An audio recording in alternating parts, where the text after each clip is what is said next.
Apa sih sebenarnya karakter yang kita harus bangun? Ya selain daripada saya seorang ustazah, mungkin yang lain kamu sebagai seorang apa, kamu seorang apa. Apa sebenarnya karakter wajib yang harus kita punya, teman-teman saya sekalian? Ini saya kasih tahu. Kita ini di atas muka bumi ini punya sebuah karakter yang harus kita punya. Semua dari kita ini mesti punya. Karakter apa itu? Karakter Abdullah.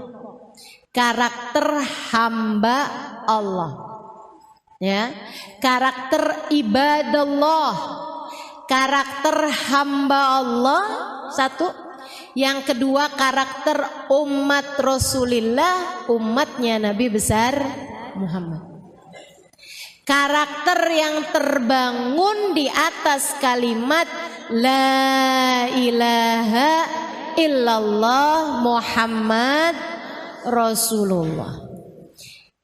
Karakter la ilaha illallah, Allah Tuhan kita, dan itu karakternya Allah, karakternya kita hambanya Allah. Karakter Muhammad Rasulullah adalah Nabi Muhammad, Nabi kita, dan kita adalah umatnya Nabi Muhammad. Kan begitu teman-teman sekalian. Siapapun dirimu, siapapun diriku, siapapun kita sekalian, nih karakter kita adalah la ilaha illallah Muhammad Rasulullah, menjadikan kita hamba Allah, umat Rasulullah. Itu dia karakter kita. Nah, untuk karakter itu harus ada kebiasaan yang dibangun menunjukkan kamu adalah hambanya Allah. Kebiasaannya apa? Kebiasaannya yang Allah bilang, wa ma khalaqtul jinna wal insa illa liya'budun. Tidaklah aku ciptakan jin dan manusia selain untuk ibadah kepadaku, selain untuk menghamba padaku. Jadinya karakter kamu sebagai hambanya Allah dibangun di atas kebiasaan, yaitu ibadah. Ibadah pada Allah Subhanahu wa taala.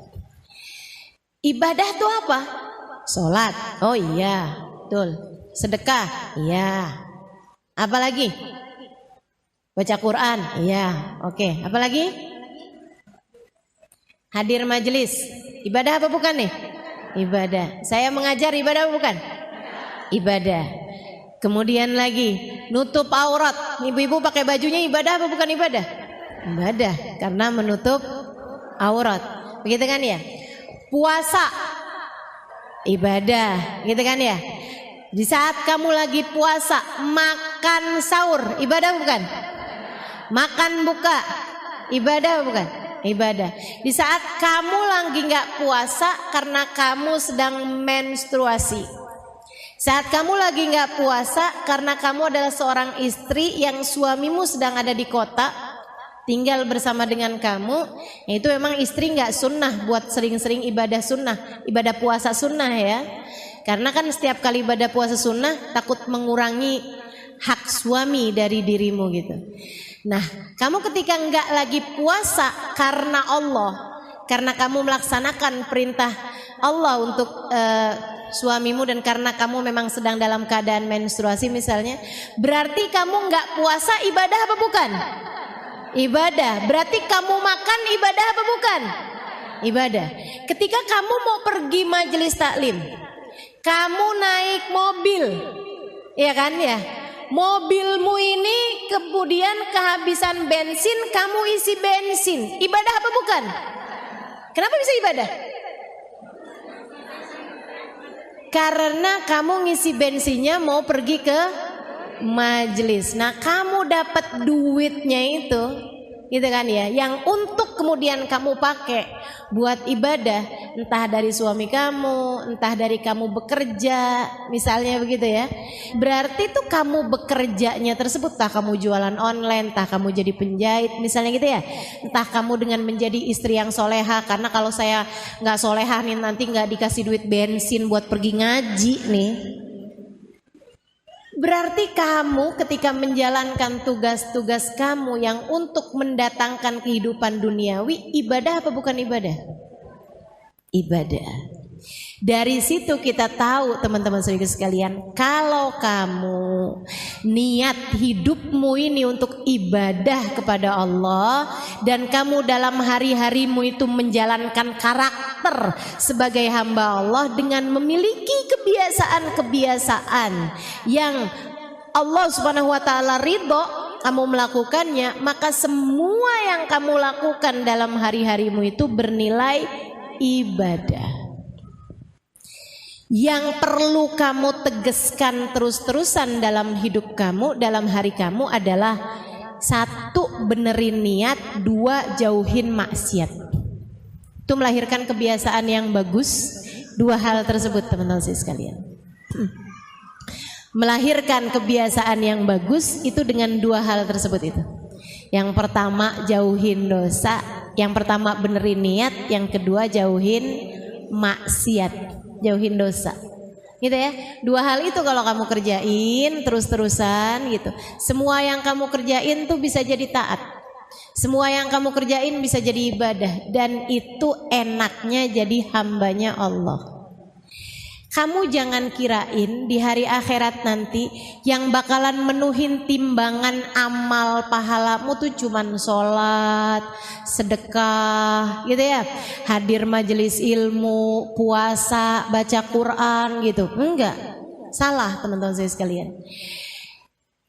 Kalau kamu mau tahu yang bisa menuhi timbangan amal kebaikanmu tuh semua hal. Kamu makan bisa ada pahalanya, kamu mandi bisa ada pahalanya, kamu pakai baju ada pahalanya, kamu beli bajunya ada pahalanya, kamu pakai kaos kaki ada pahalanya, kamu beli kaos kaki ada pahalanya, kamu masak ada pahalanya, kamu cuci piring ada pahalanya, kamu nyapu ada pahalanya, kamu buka tirai pagi hari ada pahalanya, kamu ngapa-ngapain bahkan kamu nafas tuh bisa berpahala semuanya teman-teman saya sekalian. Itu dengan syarat 1, kamu bagusin niat, 2, kamu jauhin maksiat, kamu jauhin dosa. Semua yang kamu kerjakan bisa ketulis di dalam catatan amal ibadah kamu nantinya. Jadi begitu ditimbang gitu kan ya, timbangannya nih bukan cuman urusan kebaikan-kebaikan sholat apa segala macam. Nah kalau urusannya kayak begitu pahala kita dikit loh. Betul apa enggak? Ibu kalau yang ditimbang di timbangan amal kebaikan tuh cuman sholat, emang kamu sholat berapa rakaat? Berapa lama sholatnya tiap hari? Hitung dah coba. Sholat duhur 5 menit, sholat asar 5 menit, sholat maghrib 3 menit, gitu ya. Sholat isya 5 menit, sholat subuh 2 menit. Hitung tuh coba.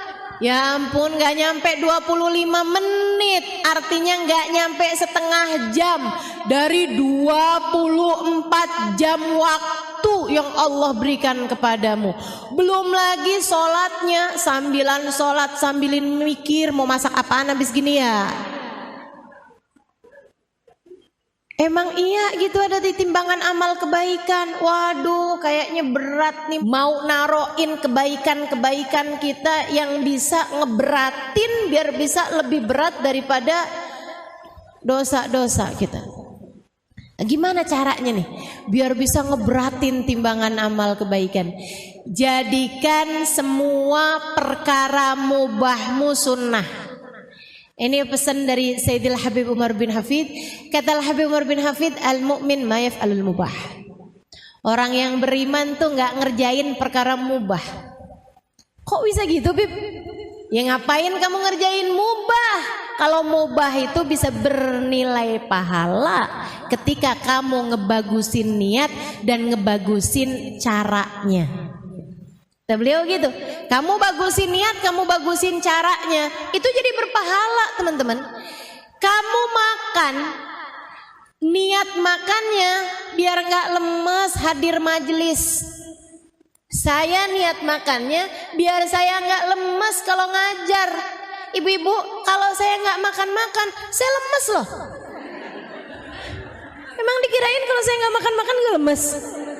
Gitu ya, lemes saya. Tapi ibu-ibu harus tahu nih ya, harus tahu juga nih. Saya sering banget ditanya, Ustazah kok gak pernah badannya gak pernah XXL gitu. Meskipun sekarang ini udah M mengarah ke L ya ini ya. Dulunya saya SS. Dulunya. Ya kebayang aja gitu. Tinggi segini, berat badan saya 38, 39, 40 gitu kan. Aduh, udah tinggal tulang aja tuh. Kalau teman-teman tanya sama saya kayak gitu ya, saya kasih tahu jawabannya. Karena saya nggak bisa ngajar dalam keadaan kenyang. Saya susah konsentrasi mengajar dalam keadaan kenyang. Makanya saya menghindari makan sampai kenyang sebelum majelis. Jadi saya nggak berani makan kenyang sebelum majelis. Makanya saya nggak pernah XXL. Nah tiap hari ngajar. Jadi saya setiap kali makan nih, ya ampun nih kalau kenyang saya susah konsentrasi. Jadi saya kurangin lagi nasinya. Gitu. Masa kayak begitu saya nggak jadi ibadah? Ibadah dong. Malaikat mau nggak nyatet sebagai ibadah kan nggak enak, ya ampun dia nih sampai padahal masih lapar loh. Sian. Dia nih padahal masih lapar tapi dia nggak mau makan banyak-banyak. Soalnya dia bilang katanya kalau dia makan banyak dia nggak bisa ngajar. Kesian dah kita tulis pahala banyak-banyak dah. Gitu. Teman-teman ikut sekalian yang saya muliakan. Kalau kamu nggak makan, kamu lemas. Kamu makan. Makanmu bernilai ibadah. Karena kamu niat dengan makan tersebut biar nggak lemes ngerjain taat. Apalagi kalau makan kamu itu ditambah dengan adab-adabnya makan. Adabnya makan yaitu tadi, sebelum kenyang udah berhenti. Adabnya makan pakai tangan kanan. Adabnya makan sambil duduk, nggak sambil berdiri, gitu kan ya. Adabnya makan diawali dengan bismillah, diakhiri dengan hamdalah, dikunyah dengan baik makanannya, kan gitu ya. Kemudian kan kita juga makannya nih ngindarin yang nggak jelas kehalalannya. Mau kelihatan seenak apapun, kalau ternyata itu adalah BABI, kita nggak akan mau sentuh, betul apa enggak? Wih, kelihatannya enak banget, ya ampun. Wih, enak banget nih. Ini daging apaan nih? Sapi? Bukan, Mbak. Apaan ya? Tapi ini babinya babi halal, Mbak. Kenapa kok bisa halal? Disunat. Babinya disunat. Masya Allah. Teman-teman sekalian sekalian yang saya muliakan, jadi kan kita udah menghindari dosa. Kita buat makan nih nggak ngambil yang bukan hak kita. Kita kerja dengan cara yang halal untuk mendatangkan uang untuk kita beli makanan tersebut. Bukan hasil korupsi, bukan hasil nilang, bukan hasil ngambit duit di saku suami. Kita dapetin makanan tersebut dengan uang halal. Kita beli pakai uang halal makanannya. Makanannya halal. Kita makannya dengan adab-adab yang disunahkan oleh Nabi Muhammad. Niat makannya biar enggak lemes untuk mengerjakan ibadah kepada Allah. Pahala, teman-teman. Kamu makan berpahala dan dosa-dosa berguguran dari tubuhmu itu. Makanannya jadi sumber energi kebaikan. Makanya kalau kamu bilang saya kok berat banget ya mau mengerjakan kebaikan gitu, kamu liatin makananmu tuh mungkin ada yang haram. Apanya yang haram ya? Mungkin bukan makanannya haram, tapi dapatnya dari hasil yang haram. Hati-hati teman-teman, coba liatin aja di sekeliling. Yang pada korupsi, yang pada jadi pejabat tapi yang dolim sama rakyat, gitu ya. Atau yang jadi, mohon maaf, yang jadi polisi tapi suka nilang orang, gitu kan ya. Bu, bukan apa masalahnya. Ada nggak orang yang ditilang ikhlas? Jarang loh. Betul apa enggak? Alhamdulillah kena tilang. Ya Allah, seneng banget, saya mau ngasih polisi. Ada yang begitu? Nggak ada, nggak pernah lihat saya. Mesti orang tuh kalau udah ketemu ini kan polisi kan, astagfirullah, astagfirullah, kok deg-degan ya rasanya ya. Apakah ini yang dinamakan jatuh cinta? Insya Allah. Nggak ada yang ikhlas tuh, kalaupun juga ngeluarin duit, ya ampun, nggak ada yang ikhlas. Udah apalagi ditambah dengan hadis ar-rashi wal murtashi finnar, yang nyuap dan yang disuap masuk neraka. Serem banget, serem banget. Jadi teman-teman sekalian yang saya muliakan, kalau uangnya itu hasilnya halal, insya Allah semuanya bakal gampang ngerjain ketaatan. Makanya kalau kamu mau benerin hidup kamu tuh, salah satu dari yang harus kamu benerin biar taat yang dikerjakan adalah penghasilannya juga mesti halal. Teman-teman sekalian, liatin aja di sekeliling kamu. Kalau ada orang berpenghasilannya haram, apalagi pakai judi, apalagi pakai pinjol, pinjaman online tuh, kamu pikir nggak haram? Ini mana dia nih yang suka pinjol nih? Ya ampun, buka YouTube sekarang iklannya pinjaman online semua. Astagfirullah, astagfirullah. Riba teman-teman. Dan riba itu dosa, satu dari dua dosa yang Allah ancam dalam Al-Quran. Kalau kamu nggak berhenti, aku perangi, kata Allah. Nih jangan main-main sama urusan riba. Ayo nih, mana dia nih, emak-emaknya nih, yang suka kredit panci, yang suka hutang-hutang online nih, pinjaman online atau pinjaman berbunga, pinjam uang di bank, pinjam uang yang dijanjikan inian ya, apa sih namanya, bunga gitu. Teman-teman saya sekalian, tuh haram tuh. Dan jangan main-main teman-teman saya sekalian. Haramnya bukan dosa kecil, tuh dosanya gede. Sampai katanya para ulama, salah satu dari dosa-dosa tertinggi yang bisa dipastikan pelakunya matinya tidak husnul khotimah. Dalam Al-Quran, saya baca nih di Quran nih. Oh, saya baca Quran dan insya Allah banyak yang ngerti artinya. Saya baca Quran. Di dalam Quran hanya ada dua dosa loh yang disebutkan sama Allah. Kalau kamu nggak berhenti, aku perangi kamu, kata Allah. Fa ilam tantahu fa'danu biharbin minallahi ta'ala wa rasulih. Kalau kamu nggak berhenti, aku ajak kamu perang. Orang diperangin sama Allah tuh gimana ceritanya bisa menang? Orang diperangin sama Allah tuh hancur sehancur-hancurnya hidupnya teman-teman. Dosa apa itu Ustazah? Yang pertama dosa ngebunuh Nabi. Yang namanya orang tuh dosa paling gede ngebunuh Nabi. Udah kebayang kayak apa dosanya? Nabi diutus sama Allah malah dibunuh sama dia.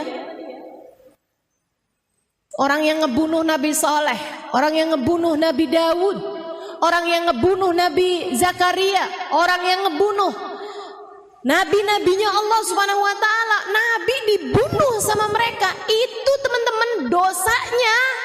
Udah nggak kebayang deh, udah nggak kebayang. Dosa paling gede yang pernah ada di atas muka bumi ini ngebunuh nabi, kan begitu.